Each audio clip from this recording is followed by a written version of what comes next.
I don't remember being so excited to start a series as today, and I'll tell you why. This is a very, very exciting series, a series that we have never done in Yeshiva before.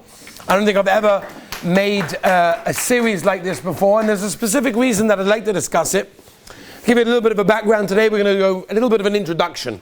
We're not going to get into the halachas until tomorrow, but I want to explain about what's going on. I want to start Be'ezus Hashem Yisbarach with Siyata D'Shmaya, a course on all the halachas that could be nageya when a person is involved in making parnasa, when a person is involved, whether it's a white collar or blue collar job, it's irrelevant.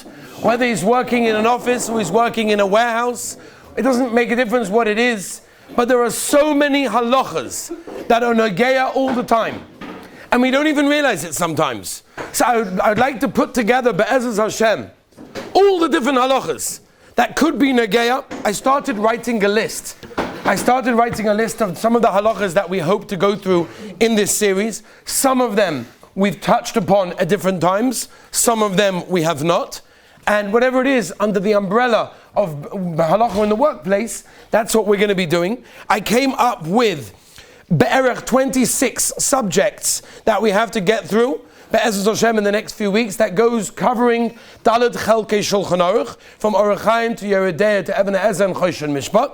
And Be'ezus Hashem, we're going to try whatever we can to go through. Now remember, disclaimer, number one, every halacha we're going to mention requires many more details, much more time, and more in-depth discussions. However, we're going to try and home in on the relevant parts to each halacha that is nageya to the workplace, to the office, to the car, to the warehouse, whatever it may be. We're going to be discussing Be'ezus Hashem. Maybe I'll give the olim a little bit of a taster of some of the subjects that we're going to be hopefully discussing in the next few weeks, Be'ezus Hashem. And these are in no order whatsoever, just as I came to mind, and we'll go through them in a specific order, not necessarily in this one. But for example, we've got shilas of yichud, shaking hands with women, working on Chol HaMoed, Erev Shabbos, kashrus in an office, usage of office supplies, reporting wrongdoing in the office, gnevus das. How about being paid by the hour, mezuzah, chometz on Pesach, basa shenesalim in ayin, Amazon and websites, buying and selling on Shabbos, partnerships with a goy, competition, kiddush Hashem in the workplace, wearing a yarmulke, minyanim, drinking with goyim, yain nesak, stalker and maisa, ribis and lending money, stealing, buying stolen goods, tfilas kelim, making money on Shabbos, chas Shabbos. It goes on and on and on. I only find 26 so far, but I imagine that we'll get to a lot more. Maybe we'll even open up to questions and emails from the olam if they want to send in specific questions, specific topics that we can discuss. I'm very happy to receive those emails, and we'll be able to do that. Now, let's begin, Rabbi said, today with a bit of a hakdama. We know that halacha governs our lives. There's no shiloh about it. That halacha governs every moment of our lives, from the moment we wake up in the morning until the moment we fall asleep, and everything in between. And it covers everything, from the house to the office to the kollel to the beach. It doesn't make a difference where you are. Halacha governs everywhere we go and everything we do. It is who we are and how we live. In fact, there's a Moedika Maral. The Maral wants to know, what's the pshat when the Gemara in Bracha says that a person is bedalad amas shal halachas? What does it mean, dalad amas shal halachas, the 4 amas of halachas? Why can't it say he's in shul, he's in yeshiva, he's in kollel, he's at home, he's in the office? What's dalad amas shal halachas? Zug the Heilige Maral moedik pshat. Zug the Maral, because the Gemara didn't want to say and specify a specific place that he is in, because it's irrelevant where he is. Because wherever a yid is, the Maral, he is and should be bedalad amas shal halachas.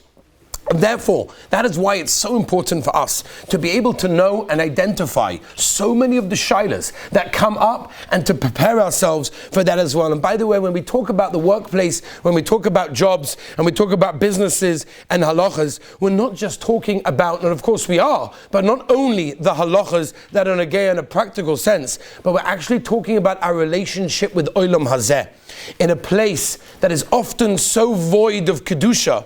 can also be a place that a person is able to bring out and find that Kedusha and develop a tremendous relationship with the Rabbeinu Shalom, even while he's working. If you look at the Chayvis Alavavos and Shabbat Tochen, how many times does he talk about how many times a person can find the Rabbeinu Shalom, should trust in the Rabbeinu Shalom when he goes to work? It's an opportunity that everyone has when you go to work, when you're involved in Parnasa and making money, you have an opportunity to be able to find Hashem, the Kedusha, in a place that's void often of so much Kedusha. Now I want to give a bit of a disclaimer. This is not a temptation. This is not a cue that everybody should go to work. And here we are, Rabbi Isai, out to work. This is not what we're trying to do over here. In fact, I know someone specifically that I know very well who was in yeshiva and he was starting a business. And he said, before I start the business, I need to know the halachas. We'll speak of that in a second. But so he started learning halachas.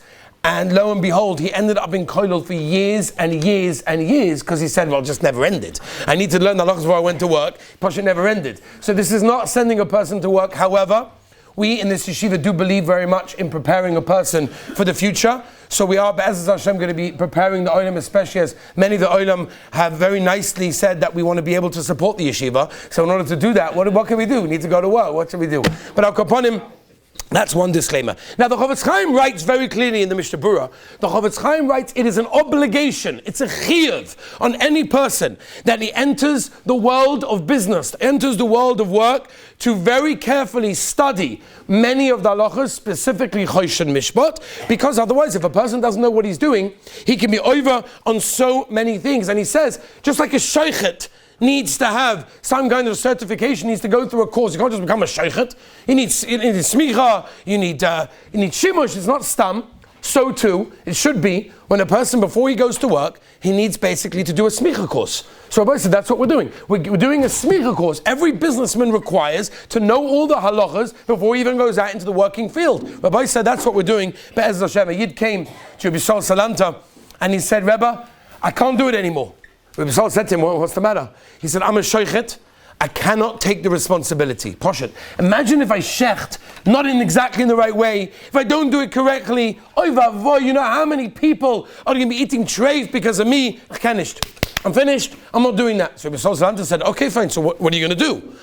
I'm going to open up a small business and I'll figure it from there. Rishon Salanta said, do you know, Shchita, say that, it's a chomer issa, avada, but it's one issa. When a person is busy in business, he can be over on his surim after his surim from Dalet, Chelkei, Shulchan Aruch, without even realizing it. That's how careful a person has to be. Allow me to say over something that Reb Shimon Schwab once said over Zatzal about himself. When he came to America and when he became a Rav, so years later he spoke about his life and he said one specific thing that I want to mention to you. He said that he was brought up in a family of parents, grandparents, and great-grandparents who were businessmen. They were businessmen, Yureim v'Shleimim. They were Yiras Shamayim, they were God-fearing, upright people. Until the age of 27, Rav Shimon Schwab was talking about himself, till the age of 27, I believed that a person who is running a business for the sake of a parnasa, then at the end of the day, he's poshet doing that. He's trying to strive to make a parnasa, so he has to pay his bills, he has to make sure not to owe any money, and he makes sure to give tzedakah, and I'm good. That's what it means to earn a parnasa. That's what it means to go to work. And he said, when I got older, I realized, and I came to America, then I realized I was very, very wrong. He said he was a new rabbi, a young rabbi, and he was asked to officiate at a levaya, at a funeral. And it was a very, very wealthy person. He didn't recognize the person. He didn't know the person before. And before the hesped, he obviously had to speak about the person. He wanted to speak about him. So he said, tell me something about the nifta. I need to know a little bit about him if I'm going to speak about him. So they told him by the relative. The relative said to him that the man was a shoymet Torah mitzvahs, an ish tam v'yasha. Right? A very wholesome, very straight person. But he said, I was cautioned. Don't overemphasize the last word because he's a businessman after all. That's what he was told. And I said, what does that mean? Why can't I overemphasize that word that he was a straight and erlicha person just because he's a businessman? I didn't understand what that meant. And it was revealed to me, he said, when I came to America, then I realized the businessman is someone who works extremely, extremely hard, day and night, to make as much money as he possibly can, more money that his children will ever need in that case. And I realized that the legitimate pursuit of making a parnasa can turn into something where a person identifies himself as that parnasa, and it turns into an avodah zarah. And he says very clearly that life loses all meaning at that point, if that's what we're going for, if that's our kavanah, if that's our goal. And he says, a beautiful idea from last week's parsha, Parshas Vayechi, the concept of parnasa is actually very different to what many people think it is. There's a moedik medrash, both in the Medrash Rabbah and the Medrash Tanchuma, in Parshas Vayechi, that says the following. Rabbi say, listen to this and remember this every day you go into work. Says Chazal in the Medrash, Gedola ha-parnasa yoysa min ha-geula. That a parnasa, obviously if it's done in the correct way, is greater than the geula. What does that mean? The Medrash goes on and explains very simply that when a person is being saved from any danger, what does it say? Hamalach hagoyel oisimi kol ra. It's the malach, the Rabbeinu Shalom dispatches a malach to save a person from evil, from bad, from harm, or whatever it may be. But when it comes to parnasa, the Rabbeinu Shalom b'chavodo v'atzmai is giving us our parnasa. He is feeding us, and we have to believe that, and we have to realize that's what's going on when a person is making a parnasa. And we know, we've spoken this before, the Gemara tells us in Shabbos, on that day, that every single one of us are going to be called for the final judgment, for the din v'cheshbon, by the Beis Din Shel Ma'ala. One of the very first questions we're going to be asked, more than all the other ones, which is a shayla in Tosfos, but one of the first questions that a yid is going to be asked when he leaves this world after 120 years, Nasasa v'nasata be'emunah. Did you conduct your business dealings with emunah? Says Rab Schwab Zatzal, the word emunah can mean two things. It can mean, number one, did you deal in your business dealings with honesty? And number two, when you were engaged in business, did you possess the emunah and the Rabbeinu Shalom? Did you believe that the Rabbeinu Shalom feeds every single one of us, and the hashgacha pratis that happens in our lives all comes from Hashem, and there is someone, capital S, that is observing us every moment of the day? Is that what you're thinking about? Is that what you realize? Is that how your life is run and your business is run at that time? And therefore, when a person cheats, when a person does something that's dishonest, when a person tries to chop up a loophole in the system, whatever it may be, at the end of the day, he's going to have big trouble answering that question. Because it means he has no emunah in Hashem. Because when a person cheats and does the wrong thing, it doesn't keep halacha when doing business, means he doesn't really believe Hashem's running his world and running his parnasa and giving him all his food. Because if he did, he would not cheat. He wouldn't do the wrong thing. He would only do the right thing. Chazal tell us in the Gemara in Brachos that we have to say Ashrei, Yoshvei Veisecha 3 times a day. Why? Maskonas HaGemara, because it has Poisech Esodecha inside. Poisech Esodecha, Chazal tell us, the Shulchan Aruch Paskins, that if a person says it without kavanah, he has to go back and start again. Why? Because Poisech Esodecha tells us that the Rabbeinu Shalom feeds us, He sustains us, He keeps us going. And yes, we may have to do our hishtadlus, like the Chovis Halabavas tells us so many times in Shara B'tochen, avada, we have to do our part, our hishtadlus, to try and make it work. But to do it in a way that's keneged halacha is very, very dangerous.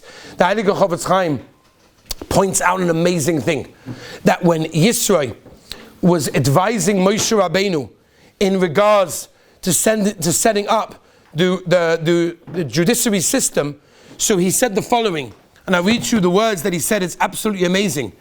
If you do this,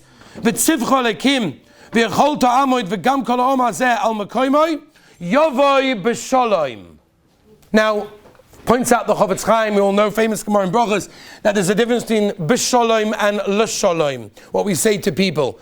Says the Chofetz Chaim, it's very, very interesting, right? The Gemara in Brachos, Samach Dalet, tells us that when someone leaves the world, we generally say to them, lech b'shalom, as opposed to l'shalom. And the Chofetz Chaim says when a person is guilty of doing something in business that is wrong, when a person is guilty of doing something that he shouldn't be doing, said the Chofetz Chaim, will have to come back to the world, and he's not going to be in shalom, he's not going to be in peace. and therefore specifically has no rest in the world to come until eventually the money is given back, whatever it may be. And therefore Yisro is assuring Moshe Rabbeinu that if he sets up a beis din, if he sets up a system where people know how to do the right thing and justice will prevail, then when they leave this world, they will find eternal peace and they will not be troubled by so many financial situations, because at the end of the day they kept halacha and they did the right thing. And we'll end with this. There was a wonderful experiment that was done by Dr. Ash many years ago. Rabbi Kaplan brings it in one of the Sforim, that he did a following experiment. He took 7 students and he put them in a classroom, and he said that you are the subject of an experiment. In fact, only one of them was, because 6 of them were planted there. One of them was actually subject to the experiment. 6 of them knew the details before.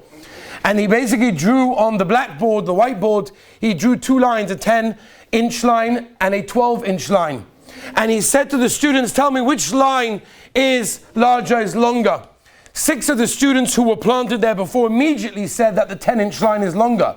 The one student who didn't know about this looked around and said, yeah, for sure, 10-inch line is longer. He was convinced. In 60% of cases, 60%, the one guy that was planted, that was put there as the experiment, agreed with the rest and said that the 10-inch line was actually longer.